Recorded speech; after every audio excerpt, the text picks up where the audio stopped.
Hello guys, ਤੁਸੀਂ ਦੇਖ ਸਕਦੇ ਹੋ ਕਿੱਦਾਂ ਜਿਹੜੀਆਂ ਪਹਾੜੀਆਂ ਆ ਉਹ ਧੁੰਦ ਨਾਲ ਢੱਕੀਆਂ ਜਾ ਰਹੀਆਂ ਕਿਉਂਕਿ ਬਾਰਿਸ਼ ਦਾ ਮਾਹੌਲ ਬਣ ਗਿਆ।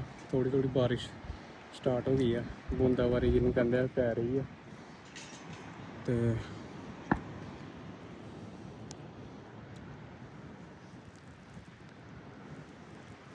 ਮੌਸਮ ਜਿਹੜਾ ਥੋੜਾ ਖਰਾਬ ਹੋਣ ਡਿਆ ਹੁਣ। ਆਪਾਂ ਹੁਣ ਬਸ ਚੱਲੇ ਆ।